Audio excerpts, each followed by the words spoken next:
Hello student, आज के इस वीडियो में मनोविज्ञान या साइकोलॉजी के अंदर आपको क्या पढ़ना है और कैसे पढ़ना है उसके बारे में बात करेंगे। तो सबसे पहले हम बात करते हैं मनोविज्ञान, जिसको इंग्लिश में साइकोलॉजी कहा जाता है। तो सबसे पहले तो आपको इसका अर्थ समझना पड़ेगा कि मनोविज्ञान क्या है, उसकी क्या परिभाषा है, साथ ही मनोविज्ञान की उत्पत्ति कैसे हुई और मनोविज्ञान का क्या इतिहास रहा। इसके साथ ही आपको ये पढ़ना पड़ेगा कि मनोविज्ञान हम पढ़ क्यों रहे हैं, मतलब मनोविज्ञान का हमारे लिए क्या उपयोग है या क्या महत्व है। फिर बात करते हैं मनोविज्ञान के अंदर आपको क्या पढ़ना है। तो मनोविज्ञान, जिसको मन का विज्ञान कहा जाता है, मतलब इसमें मुख्य रूप से मन का अध्ययन किया जाता है, जिसको माइंड कहा जाता है। तो इसमें आपको माइंड जो है उसकी संरचना, मतलब मन कैसा बना हुआ है, उसके बारे में पढ़ा जाता है। क्योंकि हम जो कुछ भी क्रिया करते हैं या एक्टिविटी करते हैं वो हमारा मन ही कहता है। जैसे भूख लगी है तो मन ने कहा खाना खाने का, प्यास लगी है तो मन ने कहा पानी पीने का। एक तरह से हमारा शरीर जो है वो तो क्या है, गाड़ी है, और मन उसका क्या है, ड्राइवर है। जहाँ पर मन ले चाहेगा वहीं पर हमारी बॉडी जाएगी। जैसे जहाँ पर ड्राइवर जाता है वैसे ही गाड़ी चलती है, ठीक वैसा ही हमारा शरीर भी जैसा मन चाह रहा है वैसा ही चलेगा। अब तो इसके अंदर मन की संरचना जो है उसको समझना पड़ेगा कि आखिर में मन होता क्या है और वो किस प्रकार से बना हुआ है। अगली बात आती है कि मन जो है वो कहता है और हम करते हैं। अब मन कहता क्यों है, तो कहता क्यों है, तो मन कहता है वो नीड के कारण से। हर जीवित प्राणी की कुछ आवश्यकताएं होती है, भोजन है, पानी है, सांस लेना है इत्यादि। और यह आवश्यकता है वो जन्म देती है इच्छाओं को, मतलब डिजायर को। आवश्यकता होगी तो उसको पूरा करने की इच्छा भी होगी। मतलब अंदर से मन क्या करेगा, एक तरह से एक आदेश देगा या अंदर से एक तरह से प्रेरणा मिलेगी उस इच्छा को पूरा करने की। तो उसको ही कहा जाता है मोटिवेशन या अभिप्रेरणा। तो आपको अभिप्रेरणा के बारे में पढ़ना पड़ेगा कि आखिर में ये अभिप्रेरणा होती क्या है और कितने प्रकार की होती है और कैसे काम करती है। अब क्या होगा, अंदर से भी मोटिवेशन हुआ, अभिप्रेरणा हो गई कुछ करने की, तो व्यक्ति क्या करेगा, एक्टिविटी, ठीक है, उस क्रिया को या इच्छा को पूरा करने के लिए वो क्या करेगा, एक्टिविटी करेगा। प्राणी के द्वारा की जाने वाली यही एक्टिविटी, चाहे वो दिखती है जैसे हाथ पैर का हिलना, चलना इत्यादि जो कि हम देख पाते हैं, चाहे वो नहीं दिखती है जैसे सोचना, याद रखना जो हम नहीं देख पाते हैं, इन समस्त क्रियाओं को कहा जाता है बिहेवियर। तो आगे क्या होगा, मोटिवेशन जो होगा उसके कारण से वो व्यक्ति क्या करेगा, बिहेवियर करेगा, मतलब एक्टिविटी करेगा, क्रिया करेगा। मतलब यहाँ क्या हो रहा है, डिजायर होगी, मोटिवेशन आएगा, वो फिर व्यक्ति के सामने क्या निर्धारित कर देगा, एक गोल, लक्ष्य। और उस लक्ष्य को प्राप्त करने के लिए व्यक्ति क्या करेगा, एक्टिविटी करेगा, क्रिया करेगा, उसको ही बिहेवियर कहा जाता है।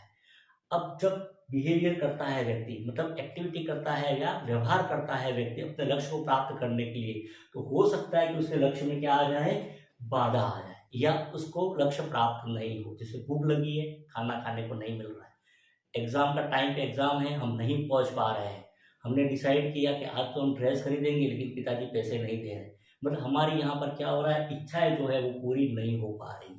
जब भी व्यक्ति की इच्छाएं जो है वो पूरी नहीं हो पाती है, लक्ष्य पूरा नहीं हो पाता है, तो व्यक्ति को क्या होता है, उस समय फ्रस्ट्रेशन होता है। तो फ्रस्ट्रेशन होगा उसको, मतलब कुंठा होगी उसको, ठीक है।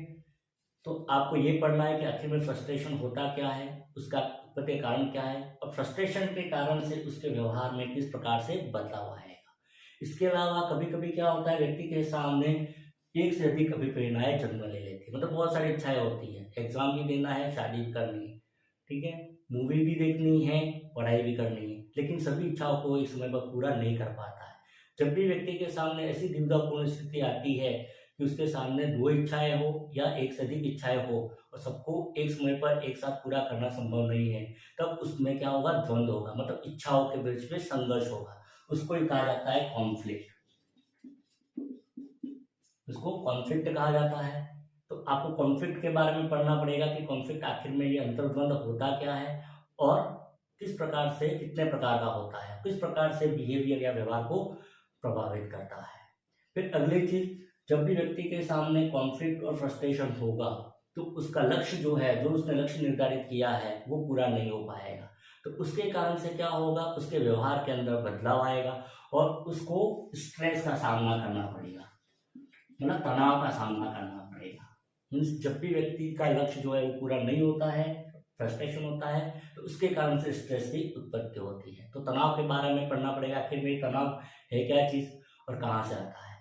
लेकिन होता क्या है कि हमारा मन जो है वो क्या करता है कि अपने आप इस तनाव को क्या करता है, दूर करने की कोशिश करता है। कोशिश कैसे करेगा, वो क्या करता है, लक्ष्य में आने वाली जो भी बाधाएं हैं उसको क्या करेगा, दूर करने की कोशिश करता है। मीन्स यहाँ पर क्या करेगा, व्यक्ति का मन जो होता है वो क्या करता है, या तो परिस्थिति में बदलाव लाएगा या खुद ही अपने व्यवहार के अंदर बदलाव लाएगा, और ताकि क्या हो जाए, संतुलन हो जाए, आवश्यकता भी पूरी हो जाए, परिस्थिति भी संतुष्ट हो जाए। उसको कहा जाता है एडजस्टमेंट। तो आपको एडजस्टमेंट पढ़ना है कि एडजस्टमेंट होता क्या है, एडजस्टमेंट कितने प्रकार का होता है और एडजस्टमेंट की क्या विधियां है, और एडजस्टमेंट नहीं करने के कारण जिसको माल एडजस्टमेंट कहा जाता है उसके क्या लक्षण दिखाई देंगे। तो व्यक्ति क्या करेगा, एडजस्टमेंट करेगा, और एडजस्टमेंट करने के लिए कभी कभी क्या होता है, मन जो होता है वही क्या करता है, ऐसी प्रक्रियाएं या ऐसी प्रोसेस जो है वो अपनाता है जिसके द्वारा व्यक्ति क्या करता है, एडजस्ट करता है, अपने तनाव और कुंठा को क्या करता है, दूर करता है, और उसी को कहा जाता है एडजस्टमेंट मैकेनिज्म।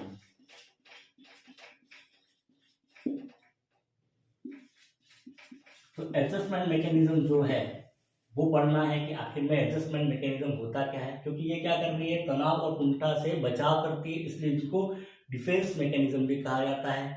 हिंदी में इसको मनोरचनाएं कहा जाता है, क्योंकि ये मन के द्वारा बनाई गई है। तो आपको मनोरचनाओं के बारे में ये कितने प्रकार की होती है और कौन कौन सी मनोरचना है जिसका उपयोग करता है और मनोरचनाओं का क्या महत्व है, ये आपको पढ़ना है। आगे क्या होगा कि मनोरचनाओं का इस्तेमाल करके व्यक्ति अपनी कुंठा को दूर करता है, हताशा दूर करेगा, एडजस्टमेंट करेगा, और एडजस्टमेंट करके क्या होगा, व्यक्ति का लक्ष्य जो है वो क्या होगा, उसको प्राप्त हो जाएगा। मतलब यहाँ पर क्या होता है, हमारा व्यवहार कैसा होता है, मोटिवेटेड होता है, अभिप्रेरित व्यवहार है हमारा, लक्ष्य की तरफ हम बढ़ रहे हैं, और उस दौरान जो भी बाधाएं हम दूर करते हैं तो अपने लक्ष्य को प्राप्त कर लेते हैं, या फिर हमारे लक्ष्य को हम प्राप्त नहीं कर पाते। दोनों ही कंडीशन में क्या होगा, कुछ भाव का अनुभव होगा। लक्ष्य को अगर हम प्राप्त कर पाते हैं तो हमें अच्छा लगता है, हमें खुशी मिलती है, जबकि यदि लक्ष्य को हम प्राप्त नहीं कर पाते हैं तो हमें बुरा लगता है, दुख मिलता है। साथ ही साथ हम लक्ष्य को लेकर चिंतित भी रहते हैं। कभी कभी एनवायरमेंट में ऐसा स्टिमुलाई भी आ जाता है जो हम अचानक से क्या करते हैं, व्यवहार के अंदर बदलाव ले आता है। मतलब व्यवहार के अंदर अचानक से बदलाव आना, चाहे लक्ष्य प्राप्ति में क्या कारण हो, लक्ष्य नहीं प्राप्त होने के कारण, या किसी स्टिमुलस के कारण या किसी उद्दीपक के कारण से हो, उसको ही कहा जाता है इमोशन या भावनाएं।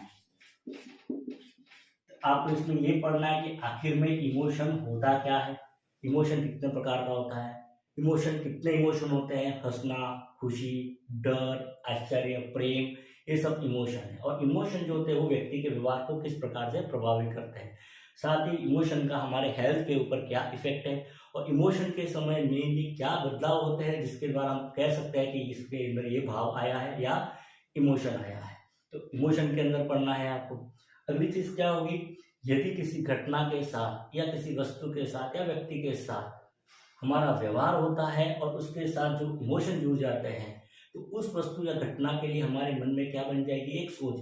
उदाहरण के लिए आपका पड़ोसी है, रोज आपसे लड़ाई करता है, तो आपके मन में क्या होगा, उस पड़ोसी के प्रति एक घृणा की भावना बन जाएगी। जब भी पड़ोसी को आप देखोगे आपको तुरंत क्या होगा, गुस्सा आएगा। मतलब व्यवहार करने के लिए तुरंत आप क्या करोगे, तत्पर रहोगे। मतलब किसी वस्तु, व्यक्ति, घटना, स्थान को लेकर मानसिक रूप से तत्पर रहना, व्यवहार करने के लिए, उसको ही कहा जाता है एटीट्यूड, या हिंदी में जिसको कहा जाता है अभिवृत्ति। तो अभिवृत्ति जो है उसके बारे में पढ़ना पड़ेगा आपको कि अभिवृत्ति होती क्या है, अभिवृत्ति क्या चीज है, और अभिवृत्ति के कितने प्रकार होते हैं। साथ ही साथ अभिवृत्ति जो है वो किस प्रकार से बिहेवियर को प्रभावित करती है। इसके अलावा एक चीज होती है इसके अंदर अभिवृत्ति के साथ होती है एटीट्यूड, मतलब झुकाव, मानसिक झुकाव। एक तो सोच बन जाएगी और एक हो जाएगा मानसिक झुकाव, जिसको हम अभिरुचि कह सकते हैं, इंटरेस्ट जिसको हम कह सकते हैं किसी चीज के अंदर। तो ये पढ़ना है आपको। अगली चीज क्या होगी कि हम क्या करते हैं, कुछ व्यवहार जो होता है वो बार बार करते हैं, दोहराव करते हैं। यदि कोई व्यवहार जो है उसको बार बार किया जाता है तो व्यवहार जो है वो इतना प्रचंड हो जाता है कि वो बिना ध्यान लगाए अनायास ही हो जाता है। जैसे ब्रश करने के लिए हम करते हैं, यार ध्यान नहीं देते फिर भी हम ब्रश कर लेते हैं। डेली किसी घर पे जा रहे हैं, बातें करते करते ध्यान कहीं और है, हम वहीं पहुंचते हैं, किसी और के घर पे हम नहीं पहुंचते हैं। तो ये क्यों हो रहा है? बिना ध्यान लगाए अगर कोई काम कर लेते हैं, वो एक ही कारण है उसका, उस काम में क्या होगी, हमारी आदत पड़ गई, मतलब हैबिट हो जाती है उस कार्य की, उसके कारण से। मतलब यहाँ पर क्या हो गया, आदत बन गई। इसका मतलब क्या हो गया, उस काम को करना हम क्या कर लिया, सीख लिया, मतलब हमने सीख लिया। तो आगे आपको पढ़ना है लर्निंग, कि लर्निंग क्या होता है, सीखना क्या होता है। तो सिंपल भाषा में अगर कहें तो लर्निंग क्या है, व्यवहार में स्थायी परिवर्तन, अपेक्षाकृत स्थायी परिवर्तन। मतलब एक व्यवहार, मतलब जो आपको नहीं आता है कुछ करने, वो आपको करने आ जाता है, तो उसको ही हम लर्निंग या सीखना कहते हैं।